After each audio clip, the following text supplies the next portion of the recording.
Pada sesi kita sebelumnya, kita telah menjelajahi kehidupan, kecerdikan, dan ketahanan orang-orang yang hidup di zaman yang jauh ini. Namun, kali ini, kita akan melakukan sebuah eksperimen pikiran yang sedikit berbeda. Sebuah perjalanan yang mungkin akan membuat Anda lebih bersyukur atas bantal empuk dan selimut hangat Anda.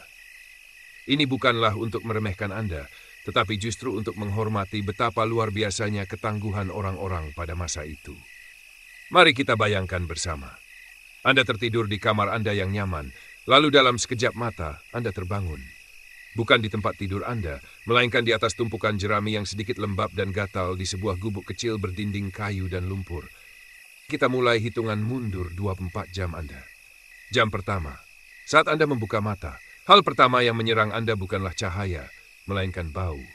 Sebuah aroma tajam yang menusuk, campuran kompleks dari keringat yang tidak dibasuh, asap kayu yang pekat, bau tanah yang lembab dan samar-samar, bau amonia dari kotoran hewan dan manusia.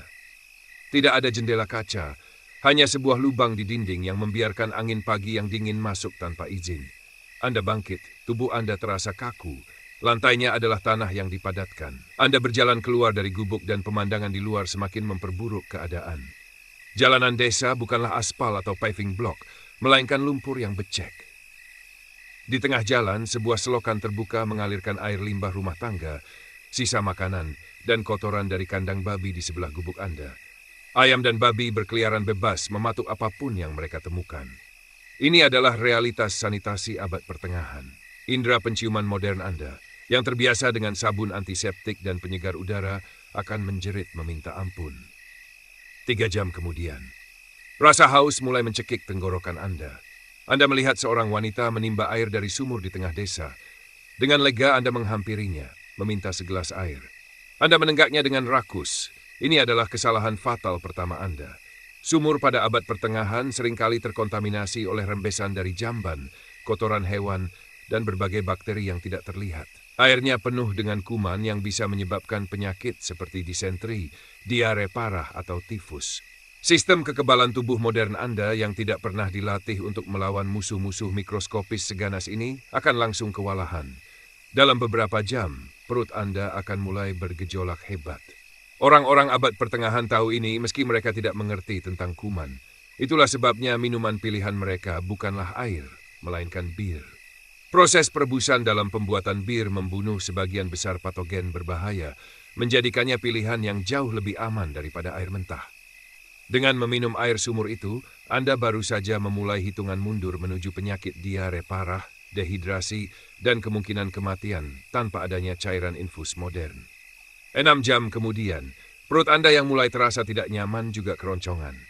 Anda ditawari makanan.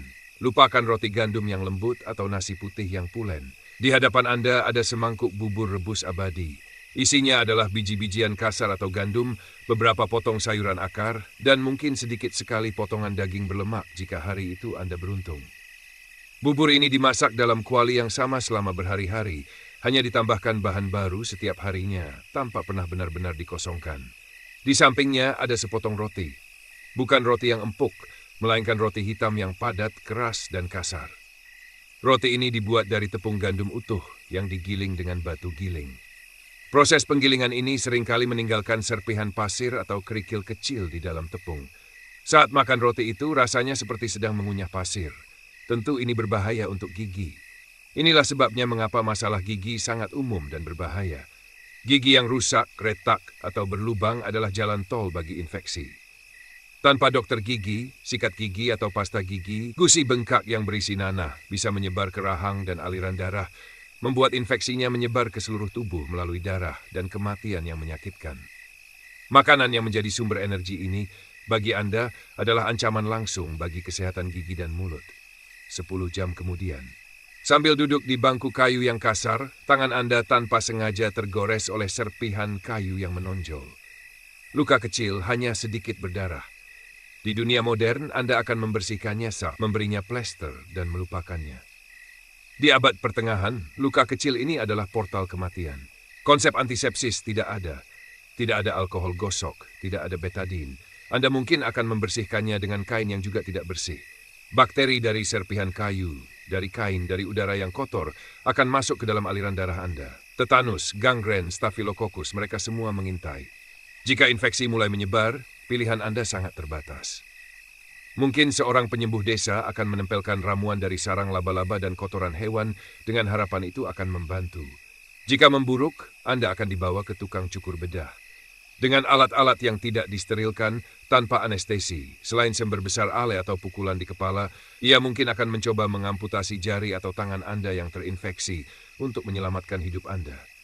Kemungkinan Anda selamat dari prosedur brutal itu pun sangat kecil. 12 jam kemudian. Anda yang terbiasa dengan kebebasan berbicara dan kesetaraan, memutuskan untuk berjalan-jalan di kota terdekat. Anda melihat seorang pria gagah menunggang kuda mengenakan pakaian yang lebih bagus. Tanpa berpikir, Anda menyapanya dengan santai. "Hei, apa kabar?" Kesalahan fatal kedua. Pria itu adalah seorang ksatria atau bangsawan rendahan. Cara Anda berbicara, terlalu akrab, tanpa gelar, tanpa membungkuk, dianggap sebagai penghinaan besar. Hierarki feodal yang kaku, di mana setiap orang memiliki tempatnya dan wajib menunjukkan rasa hormat kepada mereka yang berstatus lebih tinggi. Sebagai hukumannya, Anda bisa dicambuk di alun-alun kota atau dijebloskan ke dalam penjara bawah tanah yang kotor hanya karena salah bicara. Kebebasan individu yang Anda anggap remeh adalah konsep yang sama sekali asing di sini. Pakaian modern Anda yang aneh juga sudah membuat Anda dicurigai sebagai mata-mata, penyihir, atau orang gila. 15 jam kemudian, saat Anda meratapi nasib di sudut jalan, dua orang pria mulai berdebat sengit di dekat Anda. Perdebatan itu dengan cepat meningkat menjadi perkelahian. Salah satu dari mereka mengeluarkan pisau. Darah pun tumpah. Tidak ada yang memanggil polisi. Kerumunan hanya menonton sejenak lalu melanjutkan aktivitas mereka. Nyawa manusia jauh lebih murah di abad pertengahan. Kekerasan adalah bagian dari kehidupan sehari-hari. Perampokan di jalanan sepi, perkelahian di kedai minum, dan eksekusi publik yang brutal adalah tontonan biasa. Tidak ada sistem peradilan pidana yang terorganisir seperti yang kita kenal. Penegakan hukum bersifat lokal dan seringkali brutal. Sebagai orang asing yang lemah dan bingung, Anda adalah target yang sangat mudah bagi para penjahat. 18 jam kemudian, matahari mulai terbenam.